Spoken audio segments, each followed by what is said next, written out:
Alright, you guys, what's going on? It's your boy 3 Stacks in this thing, baby. Representing Team Kings of Games as always. This is going to be for my PRANKID players. I just did a deck profile on my newest take on PRANKIDs.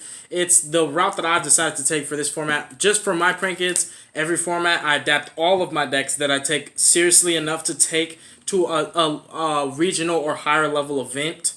All of them, they all get upgraded every season, and this is this season's upgrade for my invoked Orcust PRANKIDs. Is just the route that I decided to take. Did the profile, of course. Everybody sees profile. They hear profile. They hear you say that your deck can do this. They never believe it, so you have to show them. So here is going to be the standard combo. So basically, when you're playing PRANKIDs, your standard combo is always what? 3 cards, right?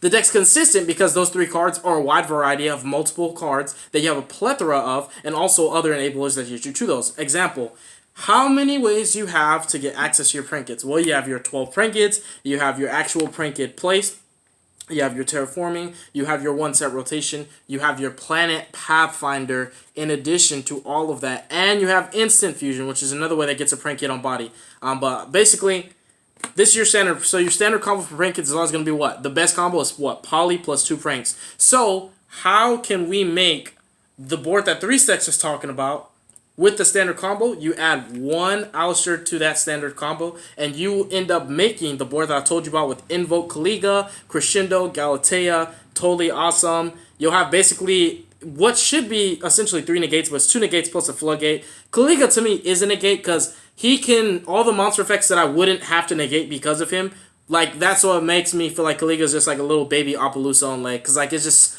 all those monster effects, even though he doesn't negate monster effects, it's just that he says you can only activate 1 per turn, meaning there's no more monster effects that you need to negate, so it's a 3 negate board. So basically, like I said, open your standard PRANKID combo plus an Alistair, and you have that combo. So this is the route that I've taken. If you guys want to break PRANKIDs, definitely try this build out. I love this one. So you're going to go ahead and start off with your Ash Bait, your Alistair. If they Ash it, that's fine. Then you're going to search out your Invocation. So if you have Invocation plus 2 pranks or Poly plus 2 pranks, it doesn't make a difference. What does matter is that you get an Invocation that does not get used for your PRANKIDs. Specifically Invocation, because you're going to use Alistair, Engrave, and make an Invoke Kaliga. So next thing we're going to do is we're going to activate our PRANKIDs place. I always get Dropsy first. It makes it a lot easier to get to your totally awesome. In fact, we'll normal Alistair in column number 5, farthest away from 1, 2, 3, 4. All these are what we're working with right now. So we're going to add Dropsies. We're going to activate Invocation. What we're going to go ahead and do is we'll fuse these 2. And the random card in your hand, the 5th card that isn't part of this combo, that's what you banish for your Roxy's. Unless you want to banish what you end up searching off Doodle-Doodle-Doo, it's your choice. But I banish the random card normally because what Doodle-Doodle-Doo searches actually matters. Otherwise, you wouldn't even search. So we summon Rocket Ride.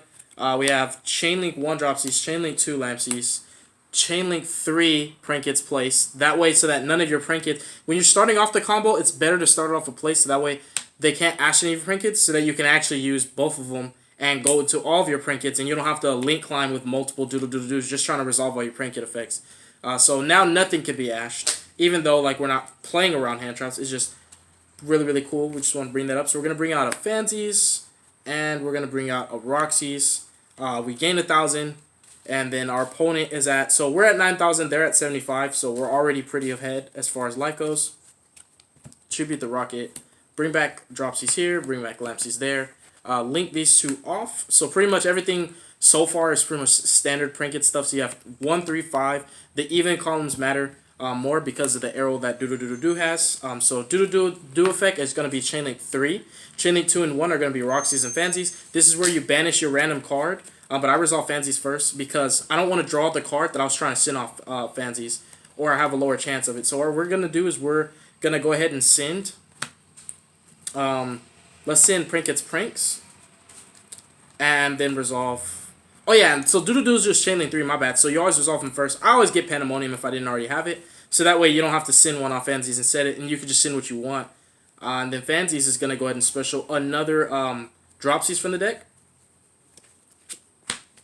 And then Roxy's is going to banish a random, the other random that we didn't need, and then you just draw one. The one's random, so, you know, it was a poly, but you just kind of make sure that it stays random. And then after you draw, then you're going to special off of Roxy's. This should be summoned here so that it doesn't become a problem. And then next thing we're going to do is we're going to go ahead and summon a Fansies. So from this point, you have one, two, three, three cards in your hand. What we're gonna do is we're gonna overlay these two into the Totally Awesome that I am proxying because I do not own a Totally Awesome right now. Then we're gonna tribute the do target 2 pranks.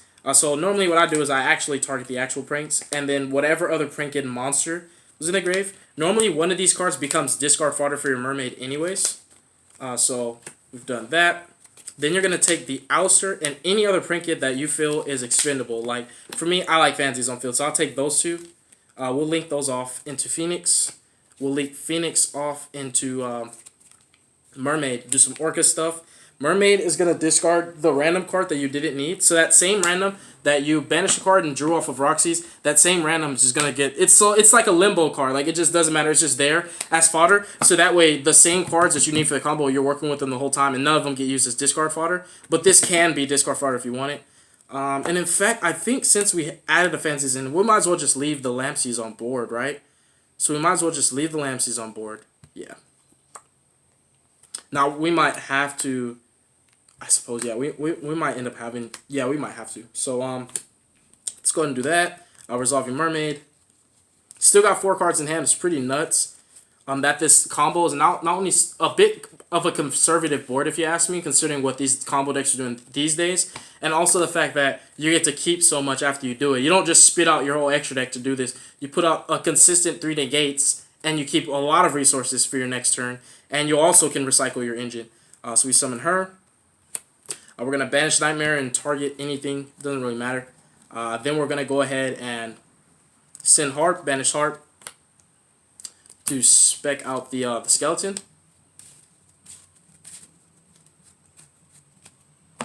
We're going to link with this skeleton and this Galatea into a Longirsu. Longirsu is now part of all of my standard Orcust combos. Then we're going to banish this, summon her back, use her, shuffle the skeleton. Pretty much some Orcust shenanigans you guys see going on right now. The combo gets weaker and weaker every, like, this is the second time Konami's nerfed the Orcust combo. I think at this point, it's as simplistic as it's going to get. They just need to leave it alone. Because at this point, it's just a free counter trap with some bodies. That's what the Orcust combo is at this point. It's just a free counter trap plus some bodies. If you want to go Topologic Bomber, you know, more power to you. Then we're going to set the Crescendo. We're going to summon Ding Ding on the Longirsu. We're going to get that Nightmare back. And then we're going to do something really weird, which you guys are not going to think is correct. We're going to activate Invocation. We're going to banish this guy. You'll see why. I know what I'm doing. I built this deck. We're going to banish that. And we're also going to banish the Alistair. Or you can also, you know, banish any extra dark that you had in your grave. But if you want to do it standard combo self-contained, meaning that there are no other darks in your grave, they're only on your field, and there are none in your hand because it just has to be a contained combo, you have to do it this way. Oh no, you just took your Ding Ding out the game. No, I didn't, bro. It's a dark machine. It's banished. Galatea can literally put it back, and then you summon it again. It's like, it doesn't hurt at all. It doesn't hurt anything. So before you overreact, and like if you overreact, then I just feel like at this point you're not even an Orcust player. Because you should know, they recycle their stuff. So you Invocation for Kaliga. That's basically the last thing you do. Then you're going to shuffle Invocation back, get your Ouster back to your hand. So essentially that combo paid for itself. Because the same 4 cards you started out with get swapped out for 4 different cards. But you get this board for free plus the counter trap. So essentially you'll have 4 cards in hand at the end of it. So you went plus 1, 2, 3, 4, 5. Really you plus harder than 5. You plus 6 essentially off this combo. And you have Totally Awesome as a negate, Crescendo as a negate, and then they have to interact with you playing around the Kaliga. So even if the monster effect is negated, the beautiful thing about Kaliga is he's just like Border. That's it. So if I Psalm Strike, you don't get another effect. Read the card. Like Kaliga's just like, no. For the rest of the turn, that's it. And if they try to attack over the Kaliga, like if his booty isn't big enough, you can pump it with the Alistair at least one time. Give it 38. Give it 28, I meant. But essentially, you do want them to kill the Kaliga, actually, so that he's out of your extra monster zone. Because at the end of this combo, you're still going to set more to your back row. You're going to set, this is a reactive piece.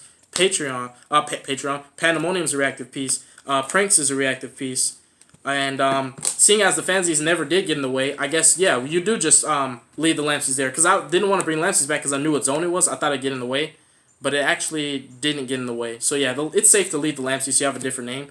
And then you'll just use the Pranks, you know, in the end phase, and you'll pull back, for sure, you pull back Rocket and the Roxy's. As far as doodle doodle do, leaving at least one doodle engraved gives you more value out of your rocket ride and your weather washer, so that they essentially become +3s on legs. And then the card you draw is random too. But essentially, you're guaranteed to have 2 different PRANKID names. So you're guaranteed the weather washer off of this. And basically, once you resolve the Totally Awesome, and Totally Awesome gets the drop piece, that's your Battle Butler right there. So they have to play through the 3 negate board, and then they get Raigekki'd after that. So it's a pretty strong combo. It is really strong considering that PRANKIDs can do stuff like this.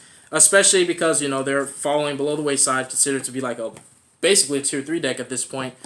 This is going to get them closer to on the line of tier 1.5, definitely exceeding the tier 2 measures and the caliber of tier 2, because the confines and the limitations of a tier 2 deck, this deck does not have those limitations. It actually supersedes those, which is actually factual. So this deck can and will be, if played right, at least a tier 1.5 deck. Tier 2 that's more in the realms of Pendulum Magicians before some really needed new support and buffs. And also that's Dracos, like, as they are right now. And that's Guru, as is right now. The deck has tools. They're able to do certain things. But the thing with PRANKIDs is because they're more well-rounded, they're like a Salamangreat deck. That's what I keep telling people. Thank you guys so much for watching the video. That is the combo. It's really easy to get into because that doesn't have to be specific. It's anything that gets to anything. Anything that gets to Ouster. You have any cards that get to Ouster? Anything that gets to the standard PRANKID combo. That's your entire deck. That's 45 cards. So, like, it's just really consistent. The only issue is to go for a combo, you have to give your normal summon to Ouster or have an Ouster in hand. If you have no Ouster anywhere, it is not full combo. That's why I've considered playing 3 Meltdowns. But Ouster is just like, the Invoke Kaliga is just icing on the cake. I think that Crescendo and Totally Awesome, the standard PRANKID board with the Orcust interaction splashed in there is good too. And I guess it will suffice against the meta, so to speak. But yeah, that's pretty much it. You guys stay positive. Y'all have a beautiful day, and you will be hearing from me soon. All right? Peace.